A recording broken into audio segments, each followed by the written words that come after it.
पता है, मुझे याद है बचपन से मेरी मम्मी कहा करती थी डाइनिंग टेबल पे ना, ऑफ कोर्स हमारे टाइम पर गैजेट्स नहीं होते थे तो वो टेंशन नहीं होती थी कि गैजेट्स नहीं होने चाहिए, लेकिन कॉन्वर्सेशन शुड बी प्लेजेंट। मतलब कोई ड्रामा नहीं चाहिए। खाना खाते हुए अच्छे मूड में अच्छे थॉट्स के साथ खाइए, वो खाना लगता है सुखारद होता है।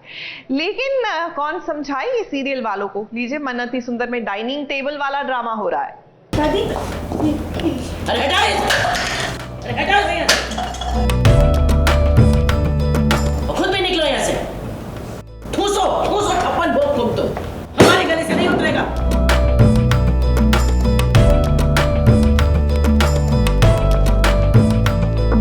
टीवी सीरियल में सालों से सासू माएं जो हैं वो बहुओं को टॉर्चर करती हुई नजर आ रही हैं। और अगर आप सोच रहे हैं कि अब जमाना बदल गया है और ऐसा कुछ भी नहीं होगा, तो आप बिल्कुल गलत हैं। टीवी की दुनिया में जितनी भी सासू माँ हैं, उन सभी को कंपटीशन देने के लिए आ गई है राध्या की दादी सास। अब अगर मर्दों की महानता के बारे में आप कुछ जानना चाहते हैं, तो हमें लगता है कि राध्या की दादी सास आपको जरूर अच्छे से समझा पाएंगी, क्योंकि इनकी नजर में सिर्फ मर्द ही काम करते हैं, औरत तो बस घर में आराम फरमाती है। और ऊपर से अगर कोई बहुरानी घर से बाहर जाकर काम करना भी चाहती हो तो वो नहीं कर सकती, क्योंकि औरतों को तो काम करना आता ही नहीं है। या हम सच कहें तो अगर औरतें घर से बाहर चली जाएंगी तो घर का काम कौन करेगा। जमाना कहां से कहां चला गया है और अभी भी सीरियल की दुनिया में वही पुरानी सोच वाला ड्रामा चल रहा है। हमें लगता है कि अब मेकर्स को कुछ नया लेकर आना चाहिए। घर में जितने भी लोग हैं जो बड़े हैं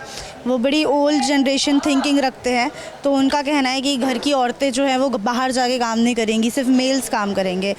तो राध्या देखती है कि एकता को हमेशा कितना बुरा लगता है, and she is so intelligent, वो बिजनेस आइडियाज़ भी देती है। तो वो स्टेप लेती है कि मैं बात करती हूँ फैमिली से कि अगर वो इतनी पढ़ी लिखी है, इतनी काबिल है, तो प्लीज़ उन्हें भी काम करने दीजिए। तो इस वजह से घर में बहुत सारा कलेश होता है, बहुत बवाल होता है। ओमकार जी चिढ़ जाते हैं, दादी चिढ़ जाती हैं।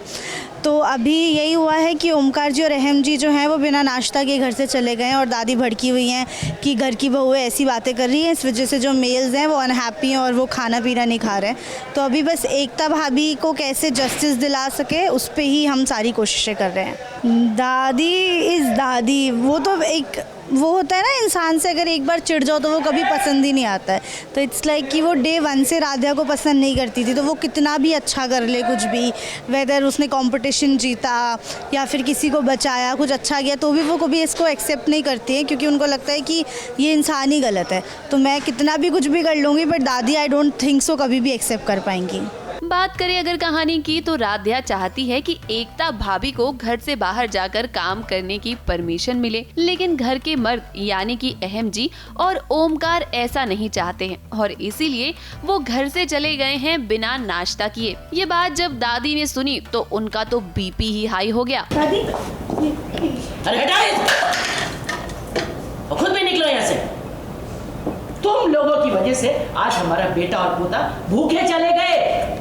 ठूसो थप्पड़ भोग तुम तो हमारे गले से तो नहीं उतरेगा। यहाँ सिर्फ प्रथम ही है जो उन्हें शांत करने की कोशिश कर रहा है, क्योंकि किसी और की बात तो वो सुन नहीं रही। ओमकार जी और अहम जी जो हैं वो बिना नाश्ता के घर से चले गए हैं, और दादी भड़की हुई हैं कि घर की बहू ऐसी बातें कर रही हैं, इस वजह से जो मेल्स हैं वो अनहैप्पी हैं और वो खाना पीना नहीं खा रहे हैं। प्रथम है, उनको भी ऐसा लगता है, वो कहीं ना कहीं उसे एक सीन में सपोर्ट भी करते हैं कि तुमने कहा तो सही था, बट इस घर में ऐसा ही होता है तो तुम कुछ मत बोला करो। तो I think with the help of प्रथम कहीं ना कहीं हम एकता को जस्टिस दिलाएंगे, एंड समहाउ वो कहीं ना कहीं बिजनेस से जुड़ के कुछ ना कुछ तो जरूर करेंगी। अब प्रथम सारी उम्मीदें हमारी आप से ही हैं, क्योंकि घर के अंदर सिर्फ आप ही ऐसे इकलौते मर्द हैं जो सभी औरतों का साथ देते हैं। हम जानते हैं कि यहाँ पर भी आप जरूर राध्या का ही साथ देंगे। मुंबई से सोनू शुक्ला के साथ एबीपी न्यूज रिपोर्ट।